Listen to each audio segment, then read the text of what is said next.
Boa noite, pessoal. Boa. Meu nome é Felipe Locatelli e hoje estou aqui para falar para vocês de um tema que são duas palavras simples do nosso cotidiano, mas que juntas trazem um método que a gente usa, vocês vão conhecer depois um pouquinho melhor, que é varejo intencional, e junto com ela o cenário da virada de chave que teve esse método na minha vida. Meu nome é Felipe Locatelli, sou noivo da Adriana, padrasto da Antonella, sou formado em administração de empresas, PNL, enologia, neuromarketing, sou especialista em carnes, aprecio muito, e também especialista em varejo, afinal de contas, estou há quase 18 anos nesse setor. Nas horas vagas gosto de correr, sou ultramaratonista, junto com a Adri.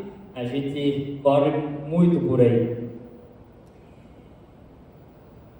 Falar um pouquinho de quem eu sou e do que nós temos hoje na cidade de Garibaldi, que é um ecossistema composto por um supermercado que completa esse ano 19 anos de história, uma Agropet que completou 5 anos nesse mês, e o Espaço Simonágio, que é uma operação de uma indústria que pediu que a gente tocasse o negócio deles, que é varejo de talheres. A gente vende talheres para o Brasil todo.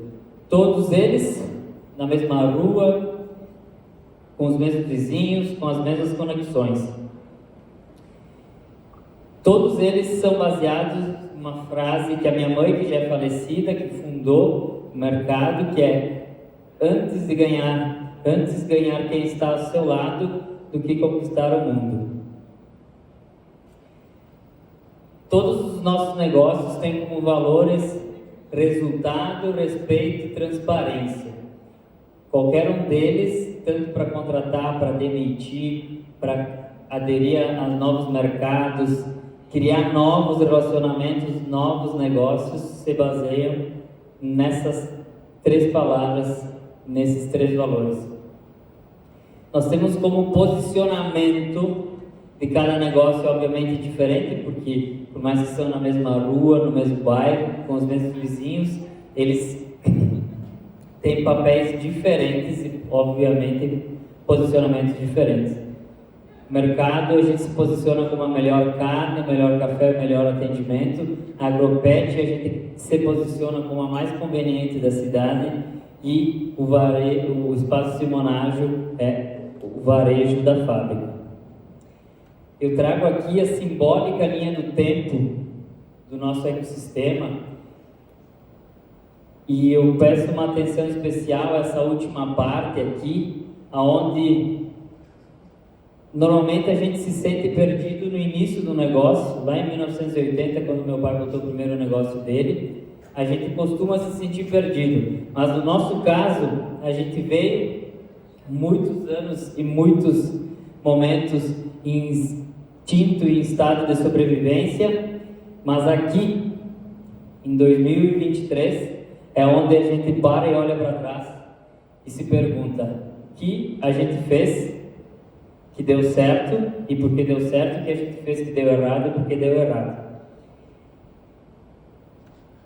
E quando a gente fala de história, obviamente a gente precisa falar dos acertos, mas muito sobre os tropeços.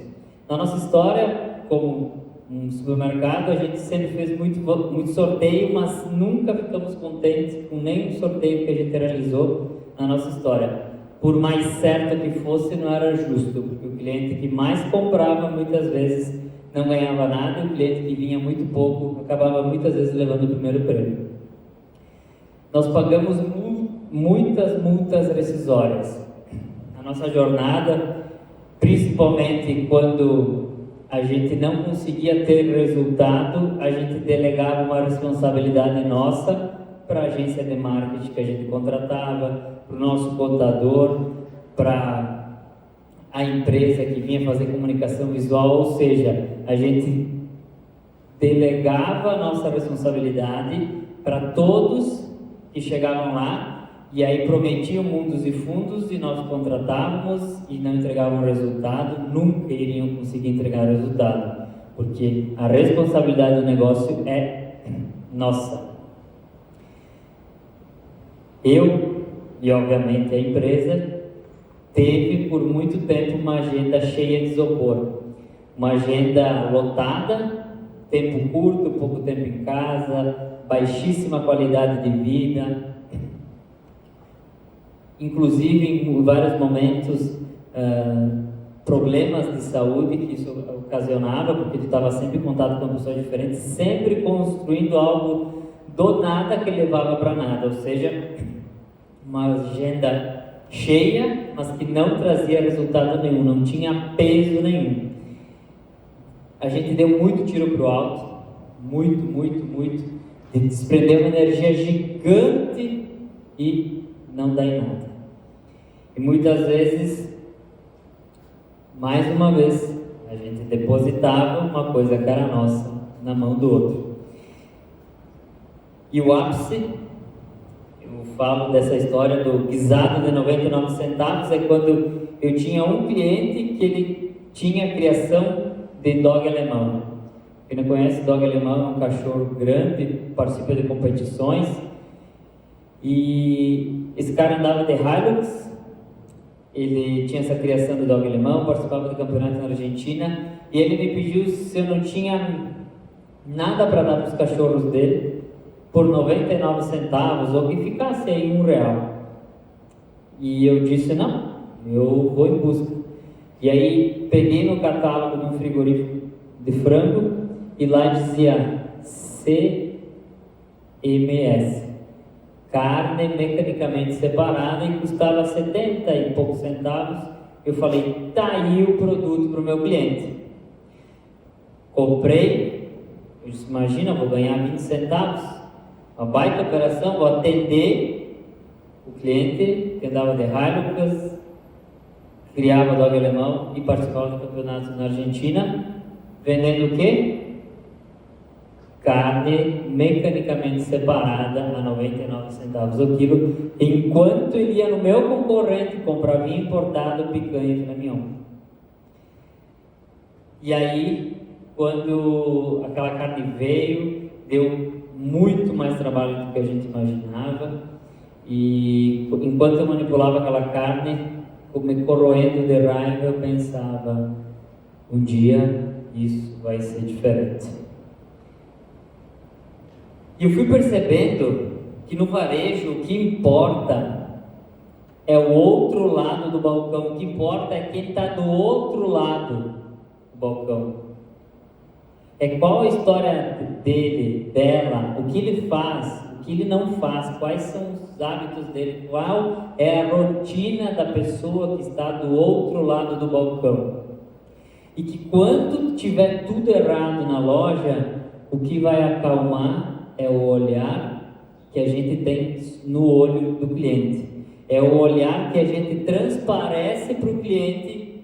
É esse olhar que vai acalmar o cliente, porque no fundo todo mundo quer ser visto.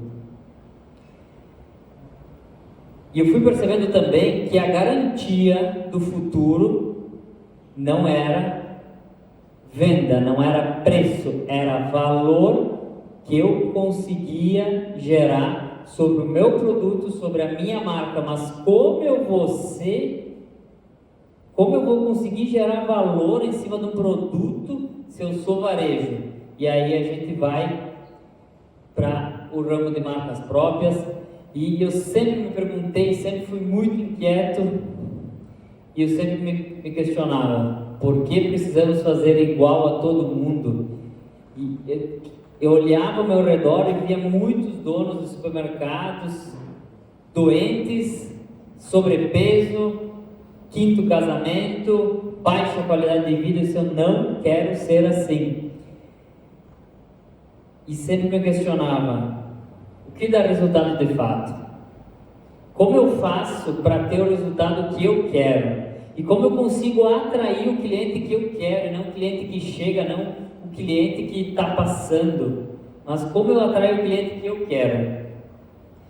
E aí a gente começa a entrar no varejo intencional, que é o nosso método, baseado em 3 coisas: ciclo da alta performance, persona e missão ACR.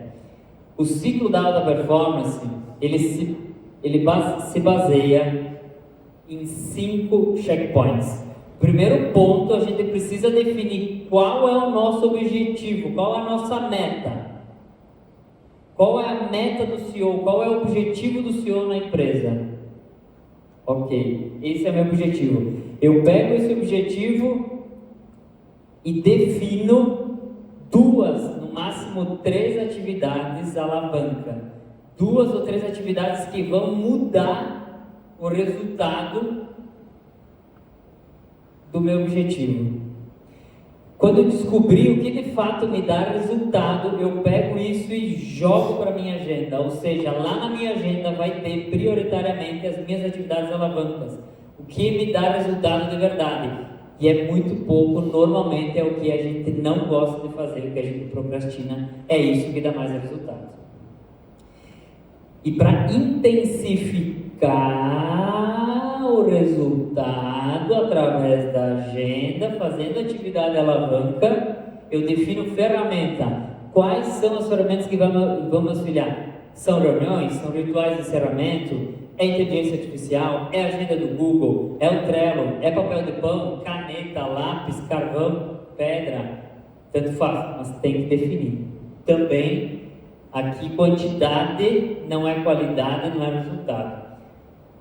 E o quinto checkpoint é a gente fazer rituais para conferir se o que está dando de resultado aqui está alinhado com o objetivo. E assim eu vou fazendo, e quando o resultado não está legal, eu reviso o meu ciclo de alta performance. Personas. Personas são as pessoas que mandam no teu negócio. Persona é diferente de público. Público é algo geral, feminino, masculino, idade, classe social. Mas persona, dentro de um público de 25 a 45 anos de idade, feminino, classe A, existem várias personas, porque persona é padrão de comportamento, e o padrão de comportamento gera um padrão de consumo. Ou seja, uma mulher de 25 anos, vegetariana, tem um perfil de consumo totalmente diferente de uma mulher de 25 anos carnívora. E o que isso traz de resultado? O que isso consegue nos contribuir no nosso ciclo de alta performance? Muito. Porque a gente passa a estar no caminho da persona, a estar no caminho, na jornada de vida dela, e não mais só arrastando ela para comprar com a gente, depois ela arrasta, compra, volta. Não. Aqui a gente começa a ser intencional aonde a gente vai estar. E aí a gente entende que aquela persona, ela tem um padrão de vida, um padrão de comportamento, ela frequenta os mesmos lugares, consome determinadas marcas. E aí a gente faz o quê? Do lado da marca, do lado do caminho, do lado do hábito de vida. E aí, ao invés de a gente gastar milhares de reais para arrastar ela, a gente começa a estar intencionalmente aparecendo para ela, e chega um momento que ela naturalmente vai vir e vai atrair também junto com ela outras pessoas. Aqui o nosso custo de atração cai, o nosso custo de marketing cai, a gente fica mais eficiente, a gente começa a ser mais assertivo. Vou patrocinar um time de futebol. Não patrocina pelo cliente que é presidente do clube. Ah, mas Felipe, o presidente do clube, ele é o meu melhor cliente, então dá um vale-compras para ele. Mas não patrocina um time de futebol que não tem nada a ver com o teu negócio só por conta do teu cliente. Se é o teu cliente que tu quer beneficiar, é aquele CPF. Ah, Felipe, mas então não patrocino mais nada? Não. Depende, se tu for uma loja de departamento esportivo, tu precisa patrocinar todos os times. Tu precisa fazer imersões de times na tua cidade, no teu bairro, na tua rua. Mas eu, enquanto negócio, se eu sei que a minha persona não joga futebol, não tem o porquê eu patrocinar time de futebol. Ah, Felipe, mas é um time de futebol carente. Ok, porque provavelmente tu deve ter uma persona que se encanta com atos de caridade, com provas sociais, de inclusão social. E aí, se tem a ver com a persona, é barato fazer. E para cada uma dessas pessoas, a gente precisa implantar a missão ACR. O que é? Atrair, converter e reter. Quando a gente fala em atrair, é a etapa onde mais precisa investimento e estratégia. Por que estratégia? Porque investimento sem estratégia é que nem jogar água no rabo, ela nunca mais volta. Então, eu preciso pensar, entender quem eu quero atrair e como eu vou atrair e quanto eu vou usar de investimento para isso. Converter é a parte que mais precisa esforço e muito, mas muito treinamento. Treinamento na conversão é o que vai mudar o jogo. É o que vai mudar o resultado da tua empresa, é trazer na fase de conversão, treinamento, e dentro desse treinamento precisa ensinar a fazer esforço, a entender que aqui na conversão do cliente é onde mais a pessoa vai ter que se esforçar e onde mais vai doer, porque atrair, aparecer, trazer, todo mundo gosta. O único que não gosta do financeiro é o CEO, é a prestação de resultado, porque muitas vezes cai um balde de dinheiro e ele some e não converte nada, muito menos retém. Depois que tu converteu o cliente, a gente vai para a parte que garante o segundo nível de economia, porque quando eu começo a atrair os meus clientes, eu não preciso botar tanto dinheiro para atrair eles. Então eu retenho menos dinheiro para atrair. E na retenção eu preciso muita dedicação. E precisa ter DNA. Por que DNA, Felipe?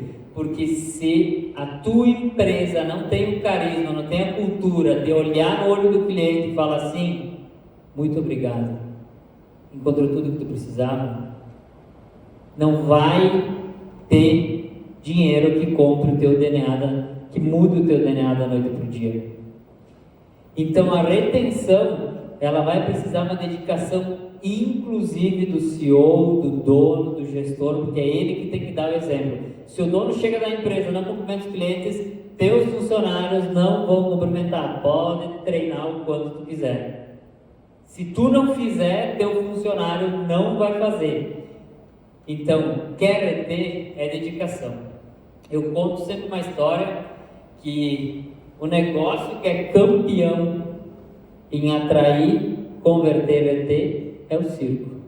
O circo, quando chega na cidade, ele pega um gorila, um alto-falante de igreja e uma caminhonete toda lascada.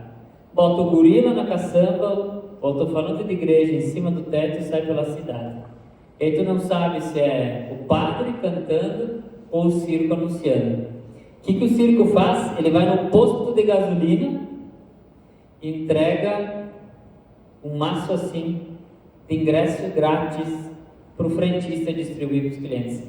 Nesse ingresso, o que está escrito? Ingresso gratuito para crianças de até 7 anos. As crianças até 7 anos, elas vão sozinhas para o circo? Não vão. O que ele fez aí? acabou de atrair as crianças e, consequentemente, os adultos para o circo. Chegou no circo, antes do show, o show dá uma atrasadinha, quem passa no meio da arquibancada? A tia da maçã de amor e o tio da pipoca. As crianças já estão nervosas porque o show atrasou, o que resta? Comprar uma maçã de amor, um pacotinho de pipoca. E aí, a senhora e o senhor largam a pipoca e a maçã de amor e correm para o palco fazer a apresentação. Termina o show, quem está lá na saída? O tio e a tia. Chapeuzinho, muito obrigado. O que eles estão fazendo lá na saída do circo? Retendo, trazendo boa experiência, sabendo que as chances deles voltarem para aquela cidade nos próximos 5 anos é praticamente nula, mas eles retêm. Então o circo é um negócio que nos ensina como atrair, converter, reter de uma maneira extremamente simples. Eu quero deixar aqui alguns lembretes. O primeiro deles é que varejo é muito simples. O varejo precisa de gente comprando, mas não de qualquer jeito, a qualquer custo. E tem muita gente que se ilude com o varejo, entra no varejo, pá, de cabeça, e aí começa a negligência. A maior negligência de quem entra no varejo é não dar importância para a quantidade de horas que se fica exposto. Varejo não é dar sprint, é aguentar a maratona.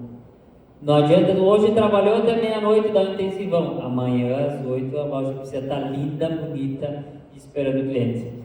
O segundo lembrete é que ninguém é para todo mundo, ninguém é para todos. Tu tem que achar o teu cliente. Ah, mas é para todo mundo. Tu vai quebrar. Tu precisa achar um público, dentro desse público, fragmentar em personas, e aí teu orçamento baixa, teu resultado aumenta. E falo para vocês, depois que a gente parou e se perguntou, nosso resultado realmente mudou. A gente conseguiu ter um posicionamento totalmente diferente, de uma maneira extremamente barata. E o último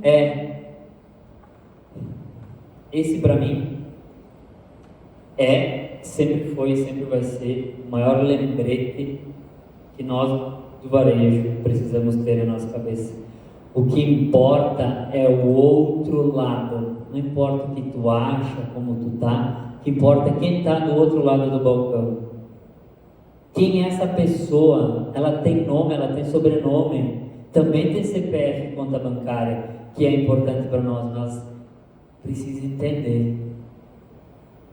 E quando a gente fica grande, a gente precisa arranjar processo e tecnologia para entender, porque o que importa no varejo é quem está do outro lado. Muito obrigado, pessoal. Meu intuito com esse método varejo intencional é pegar um varejo que muitas vezes ou é muito denso porque é herdado, e eu senti na pele o quanto é difícil quando a gente herda uma coisa que não ensinam a gente o que tem de bom, o que tem de ruim, só dizem para nós, é assim que precisa ser feito, sempre foi feito assim. E nessa minha jornada no varejo, eu sempre tive um sonho de descomplicar, simplificar. Varejo é gente comprando, o que importa é o outro lado, e ninguém é para todo mundo. Então eu espero que tenham gostado. Isso vai se tornar daqui para frente na minha vida. Com certeza vocês vão ouvir falar muito do varejo intencional, porque o objetivo do varejo intencional é descomplicar o varejo, dando estratégia e resultado. Muito obrigado.